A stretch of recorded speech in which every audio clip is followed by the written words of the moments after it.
Okay, perhaps if we can start with a few pieces of recent news before we look at your recently launched global partner program. And one of the things I noticed, you've recently appointed a new both CISO and CFO, and I think that may or may not be connected to recent Series D funding. So yeah, just tell us a little bit more about those developments, please.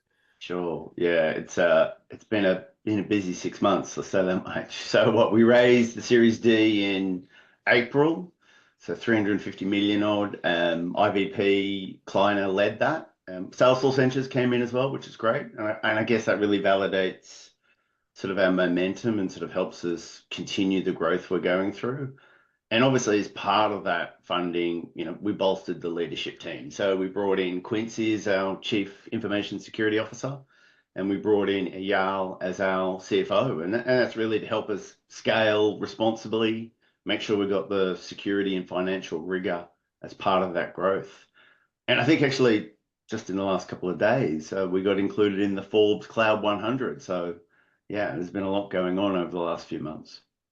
Yeah, and apart from those appointments and the funding, I've noticed as well a couple of partnerships. So I think there's one with Azul you announced, and another one with Orca Security. So again, it would be good to understand, the thinking behind that and what those partnerships bring to you and your customer base.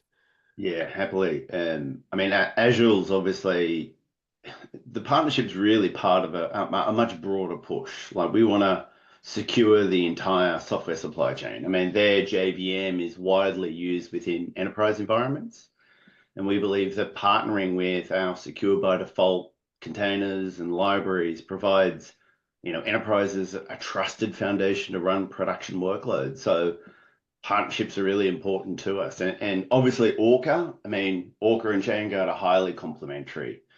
Orca has a lot of experience and a lot of expertise in runtime visibility.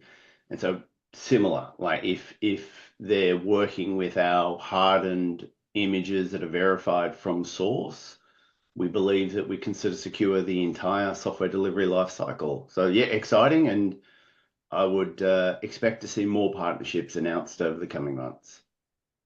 Okay, and then on to the launch of the global partner program. Be good to understand, was there a particular reason for doing it now? Is it just, the right time on the roadmap, or were there anything that triggered it specifically? Just what you can share as to, the background to the launch. Sure. Look, we want to build a partner first model. We want to build a partner first company. We think a lot of the iconic security companies out there very much have a partner led model, and we want to replicate that. But I think more importantly, what we were seeing was the demand. So we're seeing the demand, particularly within my remit, which is international, so EMEA and APJ, and obviously across the US. And it was an ad hoc sort of engagement prior to the announcement of the partner program. And so the partner program is really sort of designed to scale that growth, where we want to equip our partners and resellers with everything they need to be able to deliver secure open source to their customers without the complexity. I mean, that's tough to do, but obviously we want to do it without the complexity. We need our partners to get to market faster, deliver more value, and we don't want them to have to reinvent the wheel. So yeah, exciting times. It's early days, but yeah, excited to see where we go. Okay, and I'm guessing part of the reason for the planned expansion is that there seems to be quite a significant momentum behind open source software. So it'd be good to understand why you think it particularly matters at the present time, and maybe the second part would be why, therefore, we're at a tipping point when it comes to software security. So yeah, please tell us a bit more about the landscape, why you think things are happening at the moment. I mean, why open source matters right now? I mean, it is the software supply chain. I think like open source powers nearly everything. Sort of all modern apps are built with open source. And regrettably, open source wasn't built with sort of enterprise security in mind, or maintenance. It's sort of been built by individual contributors over many, many years. And ultimately, we're looking to sort of fill that security gap. We're definitely not trying to replace open source. That's not the intent. We want to make it safe to consume at scale. You know, we've seen the rise in CVEs, we see the rise in supply chain attacks, we see compliance mandates, and that means enterprises, they can't trust anonymous code from the internet. They need to know the provenance of where that code's coming from. So that's sort of at the heart of our mission. I Okay, think the I'm second just part wasn't there to that sorry. question. No, that was the open source and the security for the software. But also, I mean, I'm be honest, I don't understand it entirely. But people are telling me that vibe coding, which is a new big thing, is causing certain problems when it comes to security. So I don't know if you've got anything to sort of contribute to whether that's true or not. You know, is it bringing well, clearly it's very attractive to people, Yeah. but there is maybe a downside as well. Is that right? Yeah, look, I'm not going to say I'm an expert on vibe coding. I think the term got coined in February this year, I believe. And look, the sort of research I've done, I know our CEO and one of our co-founders is posts a lot about vibe coding, but from what I can see, it's still pretty early days. I don't think it's going to be building production workloads. But obviously, I think it's still contributing back to it's still using open source software. It's potentially people are still pulling that software and that code from open source repositories. So I think ultimately the mission we're on by secure by default, you know, rebuilding every day and making sure we deliver sort of secure software definitely falls into that remit. I think vibe coding is more about allowing organizations to move even faster. So if they're using our images, we can make sure they're a lot more secure. Yeah, and also, I mean, is it fair to say that up until recently, obviously cybersecurity as a topic's huge, and the focus seems to be, about ransomware and high profile things. Would you say that software security, if not has gone under the radar, at least has been the slightly neglected compared to some of the more high profile aspects of cybersecurity? Is that fair or not? Oh, well, I'm going to have a slightly different view based on the Sure. conversations we have every day.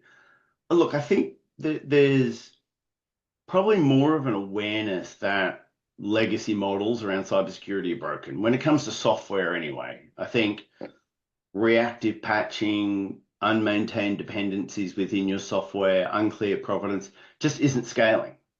And I think if you look at, you know, the UK government gave some advice recently. You look at some of the compliance frameworks that are coming in across the EU around CRA, around DORA, that there's supply chain security is becoming a bigger and bigger focus. And governments are trying to push for that sort of zero trust perspective. We see it every day with the customers we talk to. Boards are asking harder and harder questions about what they're doing and how they're doing it. So I think ultimately breaches are becoming more expensive, and we want to be able to help solve that by providing a secure by default, built from source, maintained continuous offering. We think that's the future. Like retrofitting security onto something you've got today, it doesn't work. Okay, and then back to the program. Just be good to understand, I guess, a little bit more detail about the benefits it provides. And I know there are different models. I mean, the various tiers. Just what you can explain as to how the program is going to work for MSPs and your partners. Yeah, 100%. Look, it's a pretty simple program today in terms of its resale. There's referral. We have sort of a basic level, then we have a gold level. Gold level sort of based on commitments around certification and training. But ultimately, we are trying to make it as turnkey as possible. We want to get our technology in the hands of our partners. So that's not only our containers, which is sort of where we started, our secure containers, but also our virtual machines and our libraries offering, which is a growing part of our offering out there. We obviously, as part of the program, we provide a lot of co-sell support. So we want to work hand in hand with our partners to help them understand the value and how they position this. We are building a lot of specific sales and pre-sales training and enablement, and adding certification into that as well, so people can get certified. We know that's really important for salespeople and engineers within our partners. And I think a big part of that is joint marketing. We want to take our brands jointly to market and educate people on this. This is a really new space for a lot of organizations and a lot of people. So we understand there's going to be a lot of education required. So I think joint marketing is going to be a big part of that as well. But I think we want to help them understand sort of what's driving Chainguard, why there's a lot of interest around this. And I think that's really important because it can be a number of things that are of interest to organizations, whether it's they want to have a secure foundation for open source. They're using a lot of open source software. How do they secure that? Potentially, it's a compliance driver. I think I mentioned DORA and CRA, FedRAMP in the US. And I think a bigger part is unplanned work. How can we help organizations remove unplanned work? Unplanned work is generally security issues, software not working. So how can we remove that and give that time back to organizations? And so helping our partners be able to map those outcomes to the pain that our customers and prospects are feeling today. And I think the important part to this as well is obviously we announce a program, but we've got to build the resources to support partners as we do that. So we're very much focused on building out that support network within Chainguard. So we're building out the partner team here in EMEA, in APJ, and in the US as well. And I'm guessing that the AI explosion or whatever else you want to call it is adding problems when it comes to software security just because of the nature of the way a lot of people are going to be using AI. Is that right? So is it particularly timely that you're here ready for this new wave of AI applications, which I say AI can open up a whole can of worms when it comes to security? So I think software or developers and people who build software have always been under pressure to innovate and deliver new features, new products, new applications as quickly as possible. I think what AI brings is that ability to move even quicker and be even more efficient. But I don't think it solves the problem in terms of the underlying software that they're using, particularly given it is open source. That is the foundation of modern applications today. Still inherently, if it is pulled from source, as I said earlier, isn't built for sort of enterprise security. And so I think it even focuses even more that supply chain security element, and like having a secure foundation from the start will allow them to be able to adopt AI and move at even greater speed. So yeah, 100%. I think AI definitely sort of accelerates that focus on software supply chains. Yeah, and in terms of back to the program again, I think you say you're working closely with cloud service providers, and the plan is to bridge the gap between what you might call traditional channel models and modern cloud ecosystems. So yeah, just explain a little bit more about what that means in practical terms. Yeah, 100%. So I think a lot of partner programs were pulled together in a pre-cloud era.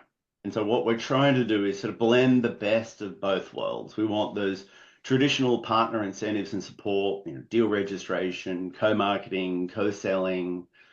But then at the same time, we want to be able for them to be able to, a modern way to be able to deliver that offering. So for example, we got our deployed on AWS badge earlier this year. So that means if a partner has a commit with AWS, for example, and they want to supply Chainguard images to a customer, they can draw down against those commits because we have that badge with AWS. So we're trying to offer a flexible offering to partners so they can sort of decide the easiest way for them to be able to work with us. So we're trying to combine both.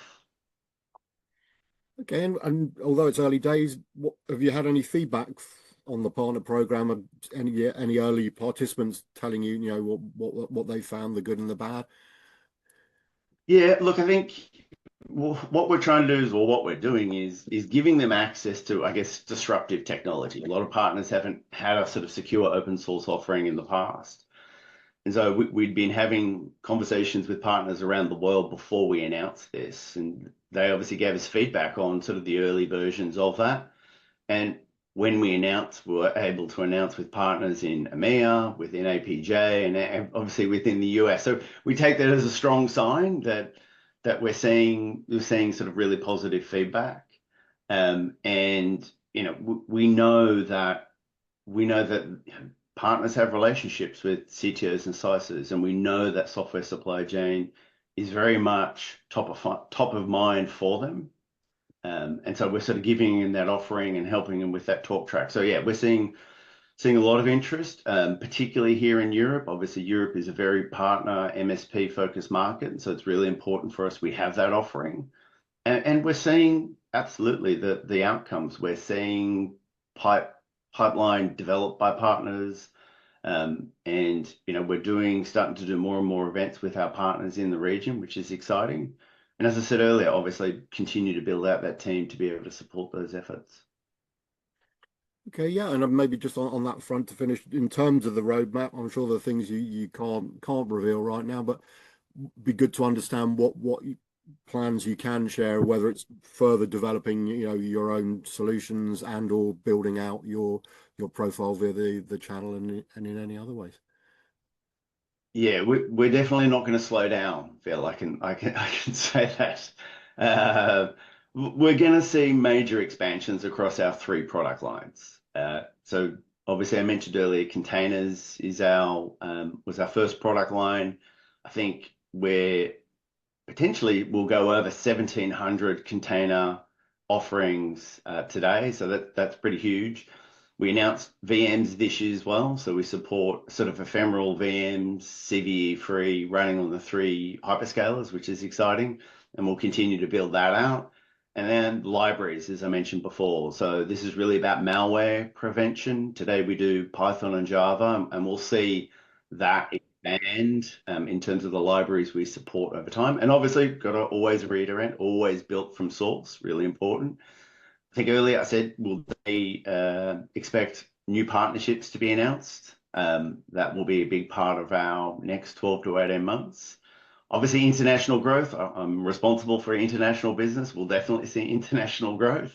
And I think finally, and this is an important part, if people go to the Chainguard website, they'll see a series called "This Shit Is Hard," and it's really focused on our factory. Like, how are we doing this at the scale we're doing? Over 1,700 container images, libraries, VMs.